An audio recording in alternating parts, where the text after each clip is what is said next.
Good evening, Tallahassee, and happy last day of February. I'm student meteorologist Sammy Squires. And I'm student meteorologist AJ Willie, and we had another decently warm day here in Tallahassee. It was feeling pretty good outside. Yeah. I mean, the clouds definitely helped with keeping the sun away. Yeah, it was. Obviously, it was but nice. the temperature is cooler. Yeah, it was definitely nice when I was walking to class this morning. It looks like we're gonna have another day in the 80s tomorrow. One last hot day. Yeah, and then temperatures are gonna feel. They're gonna feel really cold, but we're actually just getting back to normal. Average. Yeah, so temperatures back down into the low to mid 70s for a beautiful weekend ahead of us. It should be a very beautiful weekend for us. Yeah, I'm definitely going to take advantage of this weekend to come. I mean, go out to the res. There are plenty of things to do. Yeah, plenty of outdoor activities to do around Florida State for much of this weekend, because those temps, like I said, those temps are going to be perfect in the low to mid 70s. No chance of rain at all this Definitely weekend. Cooler nights as well, so make sure you're aware of that. I'm getting used to not wearing a jacket at night. It's like these late spring temperatures, but we're still, as you said, it's the last day of February, so almost March. Yeah, the last day of meteorological winter as well. So yeah, those warm temps are definitely going to be sticking around as we more move into March. spring-like. Yeah.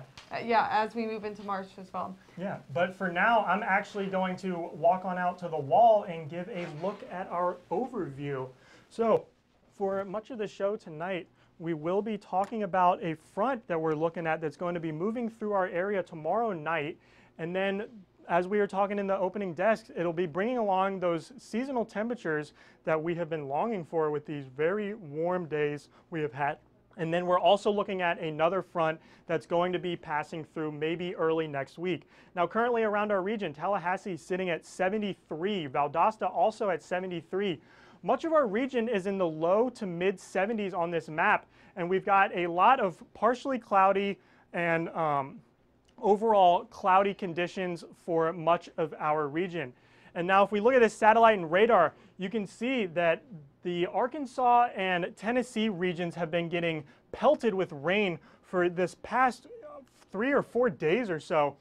And that is because they actually they're wedged between two fronts out there. They have a warm front that is draped over the northern part of Georgia, and then another cold front that's back here that is wedging them between those two fronts, giving them a lot of rain. Now for tonight, we're still going to be above average, sitting at 65 degrees, and it is going to be mostly cloudy for the night. So another above average night before we get back down into those cooler temperatures as we move into the weekend. But for now, I'm going to pass things back over to the desk with Sammy. As we are ending February, it means less snow, right?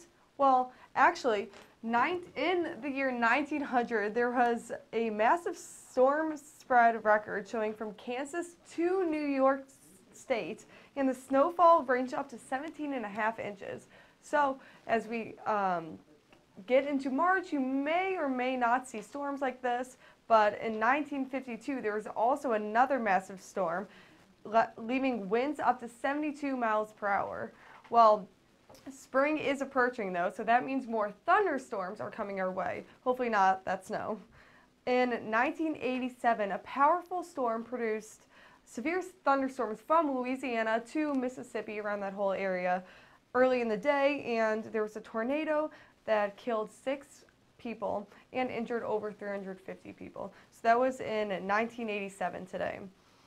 But in 1988, thunderstorms in California, Sacramento, actually where I grew up, left February with a mild record at 71 degrees in Portland, Oregon as well. But also in 1989, there were thunderstorms in the southeast corner of the nation, producing gusts up to 58 miles per hour over in our neighboring Fort Lauderdale, actually. And that left over 7 inches of rain. But in 1990, today, showers and thunderstorms left the Southern Plains region 9.11 inches of rain in Oklahoma City. And snow and sleet also fell across northern Oklahoma as well.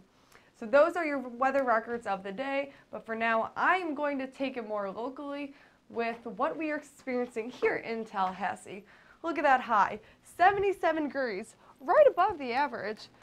But our low, 57 degrees, that average is 44 degrees. So we are definitely right above our high and low instead of the average. But how we woke up is kind of closer to that low. 57 degrees over in Tallahassee, 55 over in Quincy. All the way down at the coast, they were experiencing temperatures around 64 degrees, a little bit warmer, but they probably still needed a jacket for that as well. But right now in Tallahassee, we are experiencing temperature around 73 degrees. It is mostly cloudy outside, but that temperature will be falling a little bit overnight. But around the Big Bend, temperatures are pretty much the same, except for that hotspot of Bainbridge being 77 degrees, but mainly 73 throughout the majority of the Big Bend region. And our dew point is showing these temperatures are kind of similar of what that temperature is right now, making you feel a little bit uncomfortable outside. So as you can see, we are in that moderate stage, so not oppressive yet, but tomorrow we may be reaching that level. So this is the radar that passed through our area earlier today, and that brought in a little wind, 13 miles per hour over in Panama City, 12 miles per hour coming from the south for Pensacola, Panama City, and Tallahassee, but pretty much around all of Florida. They are experiencing quite a bit of wind right now,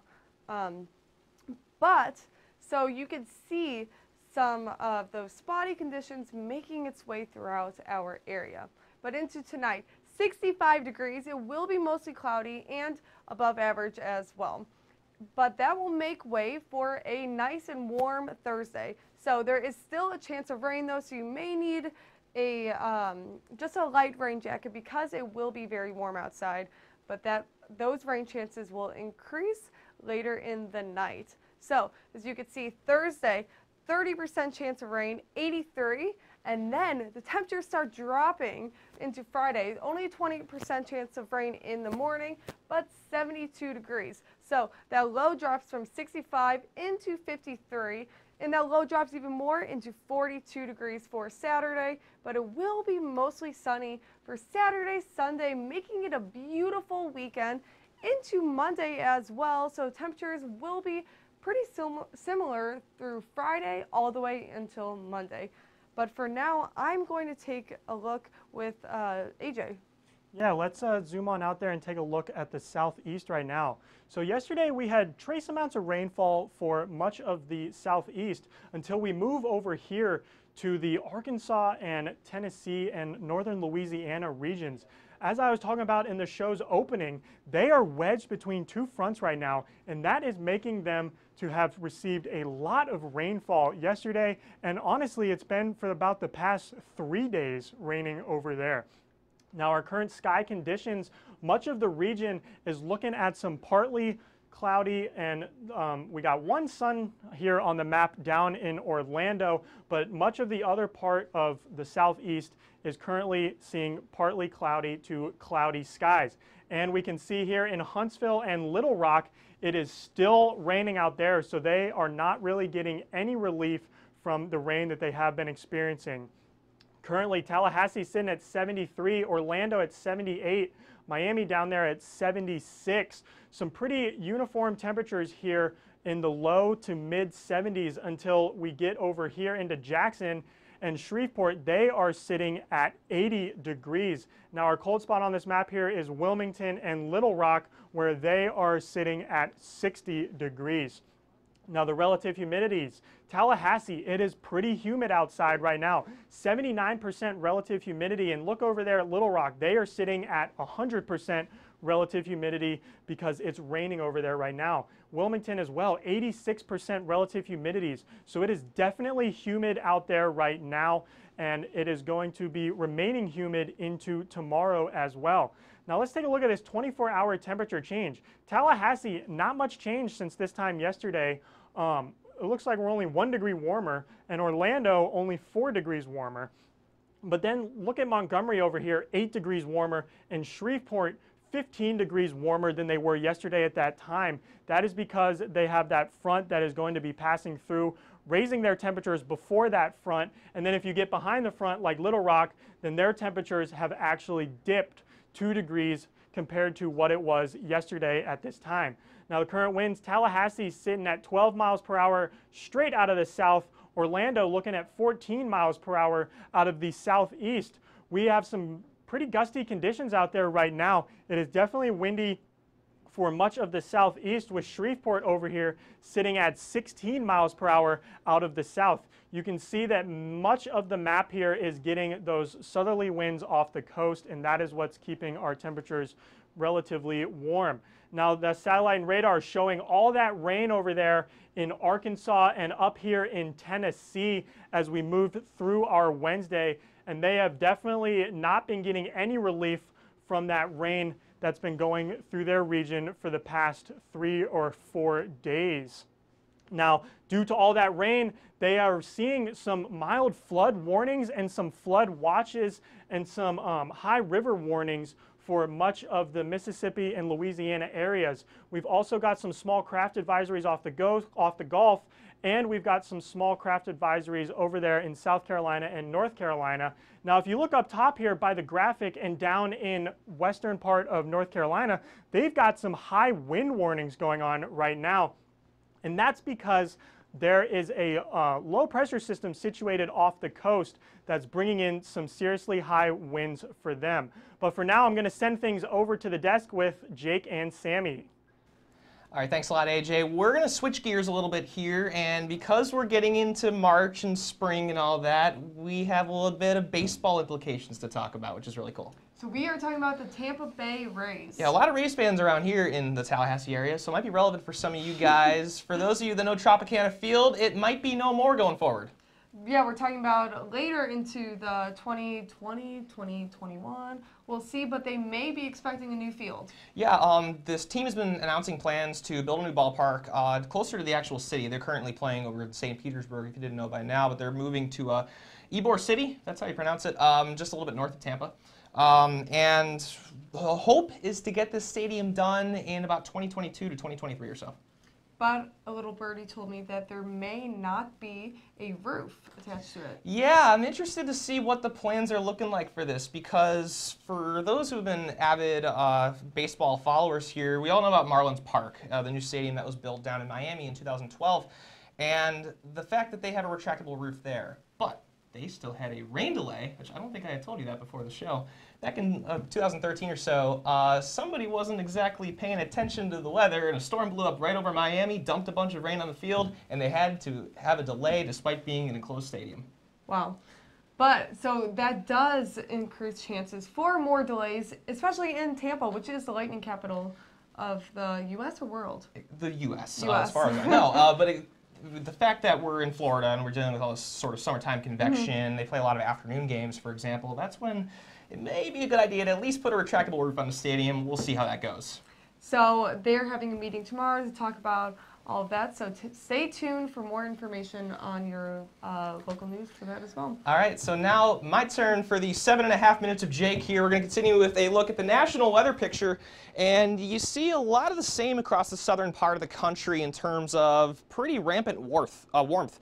Pretty much anywhere you look here. 79 degrees currently in New Orleans, 83 down in San Antonio, 66 up in Dallas. And I'll explain in just a bit why it's that much cooler despite being, of course, a very large state, but the same state nonetheless. And this 24-hour temperature change is going to start hinting at some of the big weather features here, because you notice a big cool down in the Central Plains and parts of the Rockies. We're dealing with a frontal system in this part of the country that's starting to really cool things down there, and that's what's going to be our big weather player as we work into the late week and into what is going to be a fantastic, fantastic weekend around Tallahassee. Here's the water vapor, a steady stream of moisture at the upper levels coming in out of the southwest. You can even imagine it being essentially out of the Pacific here and sort of capping off once we get through about central Illinois to the Indianapolis metro. And that's where a lot of our rainfall and the flooding potential has been over the last couple of days. We also have been talking about some severe weather over the weekend, as well as a couple of active warnings that we actually saw just a little while ago with AJ. And here's the weather picture showing you those frontal systems. A low currently centered over central Oklahoma, so to all those students over there who just love the severe weather, not exactly cooking up like that, but you're getting some decent rainfall out there, as well as parts of the Tennessee Valley, even stretching into parts of the Carolinas right now. Shout out to Nicole, of course, out in Columbia. And you'll see in the dew point here a pretty interesting feature that's triggering a lot of the storm activity in central Texas. And here's that right now with the dew points. This sharp contrast between, say, the Dallas metro off to the west towards Lubbock and Amarillo. That's a dry line right there. And on the east side of that, you tend to have a lot more moisture and some convection being triggered in those areas. That's a common feature that you see really influencing the severe weather in parts of Oklahoma and Texas, really the whole South Plains, through the spring and summer months. Here's the radar view to look a little bit closer into that, and you're really starting to see the storms blowing up to the west of Dallas in the last few hours or so. Most of that rainfall still off to the east a little bit, as we're about to show you right here. In areas like, say, South Carolina, just north of Atlanta, Memphis through Nashville, that corridor has been getting hit pretty hard today, and we've had some flood warnings coming out on that as the day has worn on, as again AJ alluded to just a little bit earlier in today's broadcast. Here's the coloring book of everything really going on across the country. We got some fire weather concerns in parts of northern Texas where the air is much drier on the west side of that dry line, and of course all the river flood warnings as well as some general flood watches across the Tennessee Valley, stretching all the way near the Dallas metro. And really, that flooding concern pushes as far north as, say, the Chicago and Milwaukee areas. The airport delays, not anything active for the cities featured here as of now, but of course we are concerned for the rest of the night about places like Dallas, Little Rock, Memphis, Nashville, just to name a few, as this rainfall is expected to continue for the next little while. Tonight's forecast beginning to cool down a little bit more in the Central Plains, pushing up through Missouri, KC at 32 degrees, Minneapolis down to 23. And then tomorrow that front slowly starting to sag off to the south with the rainfall continuing for parts of the southeast. You're starting to see that expand into areas like Atlanta where they're expecting rainfall with a high of 71 degrees. Nice and toasty for us here in Tallahassee though, with those highs remaining in the 80s, just one last time. But now back to the desk with me and AJ. Yeah, so as we start moving into more of the core of 2018, we're starting to get some more statistics on the severe weather that we got in 2017.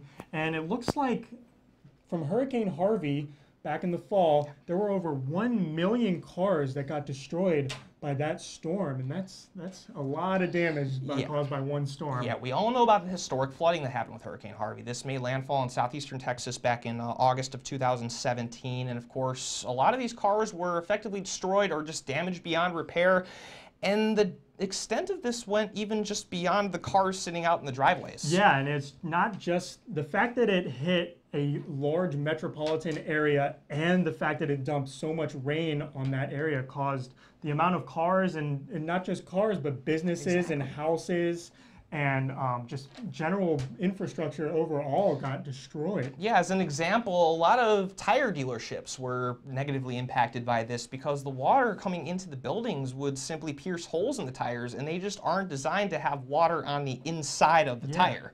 Yeah, and I mean, that's just stuff that you don't prepare for in everyday life, and then when you get just that amount of rainfall in such a short period of time, there's really just no way that you could even prepare for that at all. Yeah, sort of the unsung economic impacts of this as well. And something that we saw in a lot of the photos was the fact that a lot of these cars were taken to, in some cases, speedways to effectively be stored and wait for potential resale, repairs, anything along those lines. Yeah, and I mean, I know that if these cars, they take them to these places and they potentially try and fix them up, but I mean, when you've got over 1 million cars that were damaged and destroyed off of that, it's going to take a long time for them to get that stuff back to where it was before the storm hit. Yeah, thankfully for us, hurricane season isn't something to worry about in the immediate future. We'll start talking a little bit later about what to expect in March, as I'll say in the lab. But for now, we're going to go out to Sammy to take a look at the state of Florida.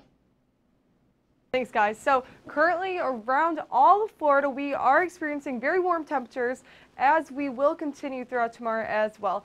So throughout the the panhandle of Florida, you are experiencing temperatures around 74, 73 degrees, and it is pretty cloudy outside. But as you go down the west coast of Florida, you can see Fort Myers, beautiful, 80 degrees and sunny. Over in Key West, they are 79 degrees and partly cloudy as well. So they are feeling very warm. And our dew point is showing temperatures that are starting to creep up towards our temperature, making it feel kind of a little sticky outside. But so this dew point is sitting in that moderate category right now. Our friends over south in Miami, they're starting to feel those oppressive dew point temperatures. And you could see the water vapor starting to make its way throughout all of Florida throughout today. And this is associated with the cloud covers that came through today, and it will continue to go through tomorrow as well. So our winds right now, pretty much all moderate winds, 12 miles per hour over in Tallahassee, coming from the south. And we have winds coming from the Gulf also. In Tampa, 10 miles per hour. Fort Myers also 7 miles per hour. So pretty much everyone around Florida is starting to feel kind of a light wind right now. But our Futurecast radar is showing some spotty conditions making its way through tomorrow. And we are going to see that front make its way through and bring some rain throughout our area as well. Tonight's forecast, pretty much in the 60s throughout the majority of Florida until you go very south of Miami, Key West. They're actually going to sit around 71, 74 degrees for tomorrow. And into Thursday's forecast, look at that, 87 for Tallahassee. We are going to be feeling very warm, but no sun. Pretty cloudy throughout the majority of the day. And over in the coast, they are experiencing temperatures tomorrow around 88 degrees and very sunny, so it will be a good day to go outside.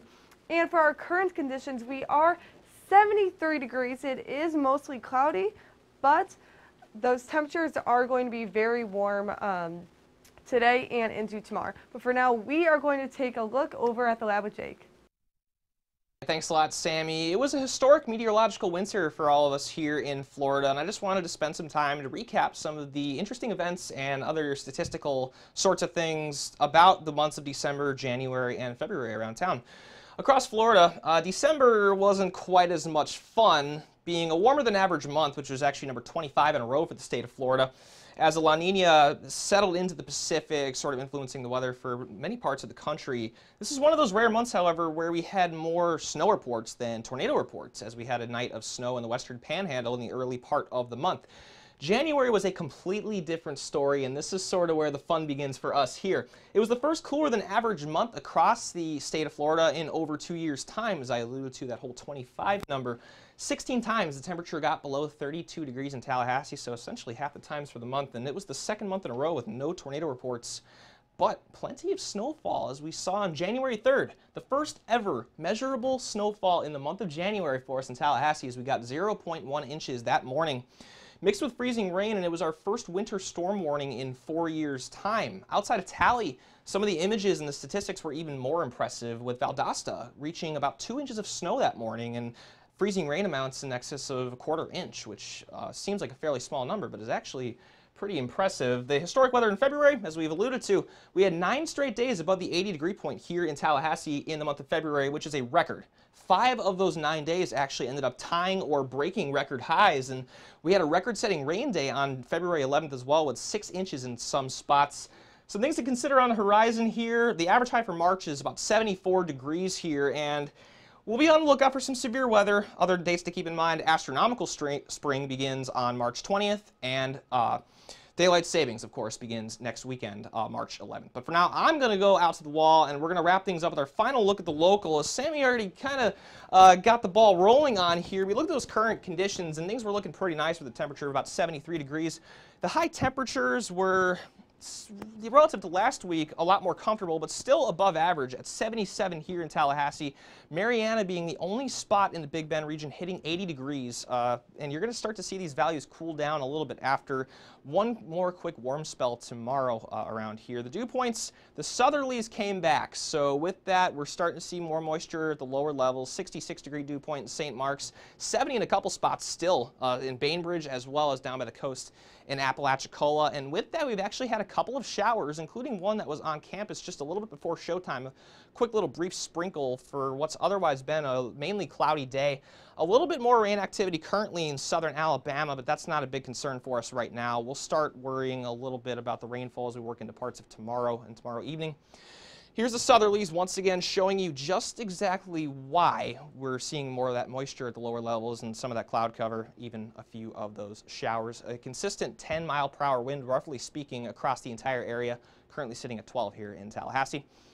For the futurecast, we're going to see a big shift here as we work through the night tomorrow. The southwesterly winds continue Thursday and really heat things up. We're going to get to a high in the low to mid 80s here, but as we work into the nighttime, wait for it, FROPA. There it is, Friday. We're going to begin to cool down drastically as a cold front makes its way through Thursday night. Temperature is going down into the 40s for lows with this weekend, which I am personally extremely excited about as my family's actually coming up here. We're going to enjoy some baseball over the weekend. Consistent northerly winds persisting for the early parts of the weekend there. So if you're going to be planning the rest of your night, that's not quite the case yet. Still staying warm, cloudy, and humid with those temperatures dropping from about 70 degrees to the mid-60s as we get to midnight tonight. Mid-60s for overnight lows as well, with the south-southwesterly winds continuing. Mostly cloudy skies across much of the area. Not really worried about too much of a rainfall threat. Pretty much anywhere across the board here in the Big Bend region as well as South Georgia. Tomorrow, temperatures getting into the lower 80s, a little bit on the breezy side with a 30% chance of rain here, largely in the afternoon hours, so look out for some isolated showers, maybe even a thunderstorm embedded somewhere in there. And for the week ahead, look at Friday, 20% chance of rain early in the day, but then Saturday, Sunday, Monday, just pure perfection with those highs settling back down to what AJ said was actually right about average, actually. The dramatic cool down brings us right to our climatological average of about 70 degrees there. And there's the thing that, once again, I'm really excited about, those low temperatures getting back into the lower 40s. What are your thoughts at the desk?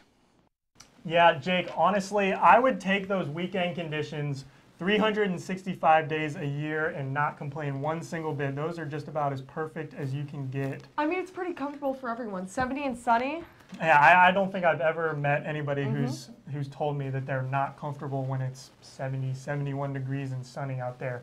So as we move through tomorrow and finally get the lost hot day out of our system, we should be having an absolute perfect weekend ahead of us. And as you can see right there, we've got that slight chance of rain tomorrow afternoon, and then into the weekend it's going to be beautiful. Yes, especially Saturday and Sunday, 70 and 71 degrees. Perfect to go outside, but if you're going to be out in the early morning, it's going to be pretty chilly outside. Yeah, that 42, 43, we really haven't been getting anything much lower than 55 or 50 for the last. Make sure you follow us on Twitter for those updates. And like us on Facebook at facebook.com/FSU weather. And make sure to watch us every single night live on YouTube from 6 to 6:30 at youtube.com/FSU weather. And follow us on Instagram at FSU weather. And for student meteorologist AJ Willie, I'm student meteorologist Sammy Squires. Make sure you go to our Share at Night tonight at it's currently Burrito Border. Yeah, Burrito Border tonight until 9 p.m. Come out and support us. Have a good night.